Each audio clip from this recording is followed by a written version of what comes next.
Hello, welcome to the channel. This is part 3, or box 3 of unboxing the Wilds of Eldraine. Those are results for the first 3 boxes. We're doing a full case. That third box that we just did, well, it had a really nice card. I think it was called Kindred Discovery, and an awesome art style that I'd love to keep.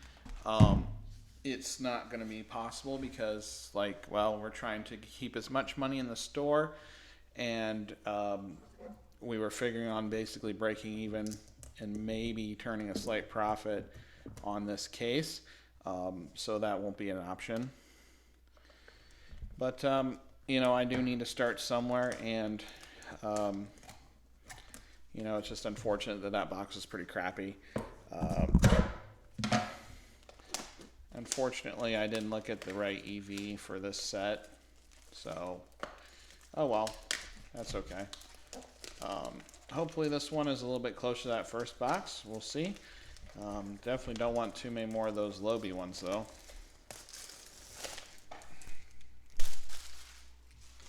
I also should point out that I was only pricing these boxes with the $2 and more cards. I didn't go and factor in selling all of the commons and uncommons and the bulk rare that I'm going to try, like I said in the previous video, round up and try to eke as much money out of as I possibly can. Sorry, I'm just counting these again, which is going to be a new standard. Also, as you can see, if you're tuning in, I appreciate all the support I can get, because that makes me not have to rely on opening up boxes and have TCG player fees. But we are just making sure that there is the full 30 packs in these sets now, and I will just probably do that in each one. Looks good. I don't really anticipate any problem with that seller. I will try and work with a local game store to maybe get some cases going forward at a cheaper rate. I need to keep working my way up the distribution channel, because obviously with how you can get a box in that low of a price range of value, that's not going to be sustainable long term. It's fine to start off with trying to get your name out there and get feedback, but in the long term that's not going to work. I do have 2 local ones that are immediately in my area that I play in that I think could possibly work with me if I would get a case. I'm going to ask them about it. Actually, I'm going to start setting aside the rares so I don't do it at the end. Try to make this as efficient as possible. Like I said, I'm pulling out the rares. Since I'll be a new seller, I won't be able to sell out everything, which would eke up those values, but we're going to start with only rares and mythic rares, and then work my way down to some of these lower prices. The next set I plan on doing is the Kamigawa Neon Dynasty. I think it's a really cool set, and if I had more money, I'd probably buy more than one case. I think it's pretty awesome looking. I'm going to move this a little bit. There we go. I need to get a playmat of I think she's called the Wandering Empress, is the poster girl for that set. I think the art is really cool. I love the whole flavor with the cyberpunk / feudal Japan look. I'm also really into this set too, because I love the storybook theme and the cartoonite art. Yep. I will say that these packs that have the 3 rares, even though they're bulk rare, do give me the option of rounding up those cards a little bit, so that brings up the value of the pack, even though when it's something like that is not going to be super expensive, but we want to get as much as we can out of them. So, all right. And obviously that, people will buy those. Like, they'll buy these full arts, and they'll buy these lithographs. Maybe not right now because this is a new set. But, you know, if I set it in a box, keep them in good shape, maybe a year, 2 years go by, you know, someone comes in new to the game and, hey, that's some really cool cartoon art. I want to collect those. They'll buy them. They'll buy those full art lands. I think his name is TCG Bulk King. His slogan is every card has value, and I full-heartedly believe that. Now, I mean, like, is an island worth like $10? No. But can I sell that to someone? Can I make little land packs, 20 lands in a pack? You know, hey, buy 20 islands. Yeah, you can sell them to people. They will buy them. They'll buy these food tokens. They'll buy everything. It might take a long time to get your money, and you might have to be a bigger store. So starting out, I mean, obviously I'm not going to be able to sell crystal grottos, but, you know, over the long haul, if you do it long enough, which I plan to do this to finance my nerd hobbies anyway. So I see no problem in being able to at least make enough money to do that goal of being able to support my, I don't know. Trading card games are probably beyond a hobby, if we're being honest. Like, come on, you know, it's almost like an obsession. You know, I've met like nobody that has spent what would probably be a reasonable amount on any trading card or really video game hobby. They spend way too much money on nonsense. So, I mean, if we're just being honest here, like, especially those free games, you know, like World of Tanks and Fortnite people play. Oh my, those aren't that free. Funny story, my wife, she was really into Fortnite. She still kind of is, not really so much because, you know, she's basically a stay-at-home mom. She works in the pest control, but our kids keep her pretty busy. But she played a lot of Fortnite and had thousands of dollars in skins. I'm easily over $1,500. And they did something with the two-factor authentication, or she had the two-factor authentication on, and she lost access to her email. And then she was no longer able to get in on that account, and she couldn't recover it, so she lost all those skins. She still plays on the Xbox, which she didn't really want to necessarily keep playing on the PlayStation anyway, but it kind of sucks that you would lose that much. I'm setting this aside because I think I have multiple copies, and I'm kind of thinking about making this a EDH commander. Probably won't keep anything, even though I have some really nice cards that are about $10 in this lot that I really wanted to keep, but I think that I don't know, I'll have to look up what the foil price is for that, but I think it was like a 5-cent card, so I think my store will survive if I pocket that, especially when I sell like the mythics and stuff and don't get rid of them. Yeah, I don't know. There's like 3 really nice fairies in this set that I'm like, blue-black, really want to make a fairy deck. And I got a rare, it's called Fairy Slumber Party. It's a $3 card, which I'm still taking that out of my store. But I would love to have had that one too.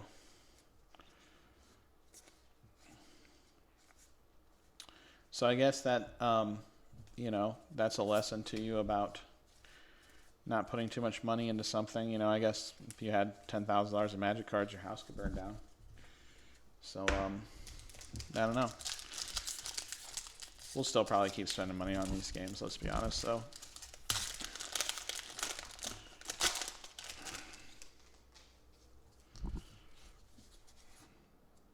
Cheeky House Mouse, holograph, yeah.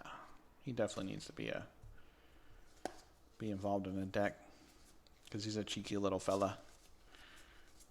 He makes all his little mouse friends laugh. They come over for some cheese. Sometimes a fine wine, you know, and they have a good old time. Damn it. Oh, that one was, this better have a lot of money in it. This better be like a $50 card. That's hard as shit to open up, pardon my French. I guess I'm going to have to mark this as not kid-friendly. I'm going to try not to swear on this channel as much as possible. But, you know, stuff happens. Only going to do it once.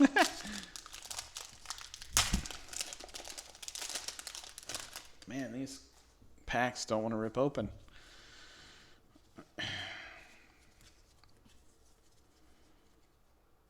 Oh, Blood Moon.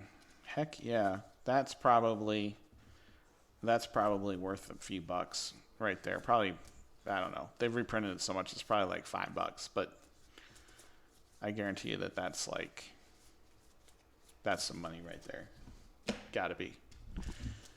When I played Mono Red Burn, I don't know, it was before Boros was even out, so now I think Boros is better in Modern.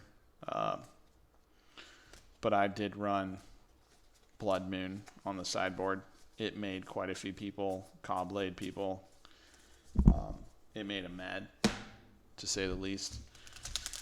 I couldn't repeat what they would say because I don't know. I'm gonna attempt to make this a family-friendly channel. Probably not, especially when I start streaming some of the 7 Days to Die. I'm assuming that's not going to be what YouTube would call kid-friendly type thing. I highly doubt it. I could be wrong though.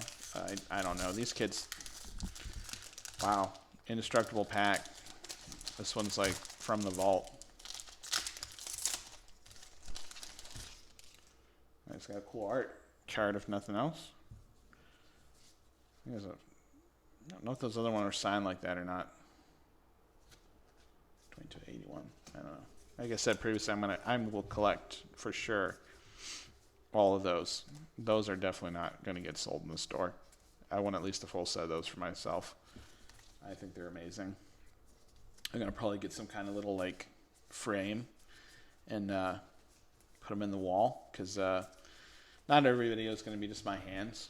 And I'll probably have more cameras and do different stuff. Like I've never streamed before. So I'm just starting the streaming aspect of everything. So we'll keep making the videos better and higher quality, get some video editing stuff. I'm also streaming with our pest control company. So some of that infrastructure will be able to be used on this channel too. To make, oh my goodness, why are these, I don't know, either my hands are just getting too old or they're like making these theft proof or something. That is a really cool beast token. That's an example of every card has value because I guarantee if I look this up that this token is probably worth at least a couple dollars compared to the plain Jane. I don't remember what set I had a ton of them. It was like Scars of Mirrodin or something. I don't remember. But and then they did the little weird Phyrexian beasts that were like looked like they were covered in oil and melting. But yeah, we're gonna go. We'll do bulk sorting and everything. Like I'm going to eventually sell it all. The goal is, like I said, to eventually get our own store, maybe like a Shopify free website store thing. And I think if you did that, you could probably give people a little discount and stuff, because then they wouldn't have to be. I feel like I've played this card before. I don't know. Can you see that? Dragonlord Ojatois. He looks really familiar. Was that Khans, I think? Yeah, I don't know. That might be worth something. If not, hey man, you know. Maybe we'll keep him. Probably not though, even if I have to lump him in an order for 20, 30 cents, 40 cents, 50 cents. Like I said, I'm going to put a floor price on these cards. Even though I'm trying to get the money, it's like I'll still try and sell them for like 25 cents, even if they're 10 cents or whatever type deal. Just because I know for sure that I pay. Oh, I got 2 lithographs, I think. No, I didn't. It was that adventure card. I do pay over for cards. You son of a gun. There's a little smudge on the back of this. Dude, come on. You're watching it here. That's partly why I was going to do YouTube streaming for anyone that's like gets an order from me on TCG. There's going to probably not be in this first little bit, but once I get a little extra money here in a month or so, I'm going to whip up like a thank you card, and that they can go right here and watch their cards being ripped open, and put right into penny sleeves. And it's like my bare hands are never going to touch your cards. I mean, probably like the commons and stuff will be touched by me at some point in time, but all my rares are going right in a penny sleeve, and then they're either going in a binder or they're going in a top loader, semi-rigid, stuff like that. They're never going to be touched by bare hands if it's a rare. So I don't know, maybe that's something that a valuable peace of mind type thing for someone. But when you get something like that in this pack, I think it was the second box was like, oh man, I would probably set that fairy token aside too. That first box had the second box had the corner of, I can't remember if it was the lithograph or one of the lands, but the corner was like bent, like I mean like dog ear bent, and I'm like, that's kind of not okay. I don't know if that was from UPS or from the factory. I know some of these have not been the super easiest to open. Well, that's going to probably be the centerpiece. I'm going to make like a little collage of these. It's going to look great. I'll show you guys when I'm done. I'm not sure who was responsible for that, UPS or the game store in New York. Like I said, I got these boxes from Flipside Gaming.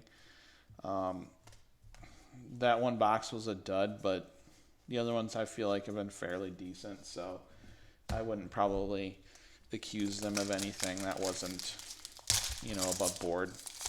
And they have really high feedback. I really couldn't see somebody selling hundreds of thousands of Magic boxes nationwide and trying to fool around with ripping people off like that. It just would not be good business. I mean, people do crazy things, but if you're going to buy a case, obviously the best one to start with would be a local game store. Trying to see if they'll work with you on a case. Say, I'm sure they're going to mark it up something, but I'm assuming if you go in there and they're like, hey man, I'd like to, I wouldn't probably tell them you plan on selling it, but they probably might assume that, who knows. But like, tell them you'd like to buy a case every time, a new set drops or whatever, and I'm assuming that they would probably work with you to get that at a pretty reasonable price, definitely lower than what you can get on eBay, I would assume. If not, I don't know. Maybe find a new local game store to go to. No, I'm just kidding. I don't know. They might not do it. Who knows?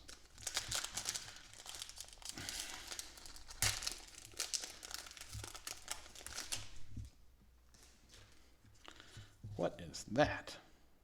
That is cool. It's like a little peacock troll thing. What's this called? It was an Ophi. A Knick-Knack Nofi. That's a cool one. I don't think I've seen that one yet. It's old Ratatouille, man. Alright, look at this. Now this will help us catch up on some of this value in the long run. When we get the multiple rares.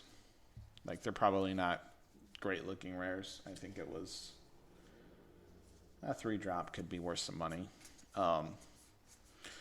But in the long run, if I post them up for a year or whatever, they'll sell. I can flip a rare, no problem.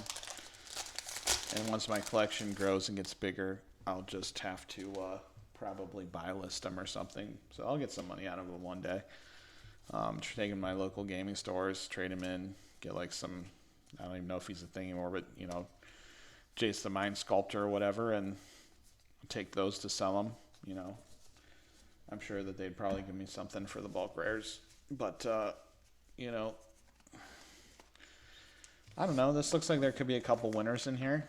I do really like this this set a lot. So when the store gets bigger and some of this inventory just is like not selling, it might end up in my personal binder. Things like the Goose Mother are kind of hilarious. I'd love to play Commander with. But right now, starting out this first box, or this first case, maybe the second case, is definitely going to be, everything's going to go right up on this door. Especially with some of these that are not like super high in the value department. Yeah, some of these cards are like, I don't know. Maybe it's just like the quality of the cards nowadays, but some of these look like, I don't think I'd call them lightly played, but they're definitely like, I'm not happy with the quality of some of these booster packs that I've just opened. I hope this isn't like a Wizards just slacking thing. But anyway, I'm going to price this up because we're going to keep going. I'm trying to just bust out the rest of this box because I really need this inventory to get posted. So, I appreciate you all coming with me on this journey, and I hope that you find this journey and this channel and the store that I throw up interesting. And, we'll catch you on the next box. Hopefully it's a good one. I think overall the case will work out great. But in the meantime, always remember, be nice.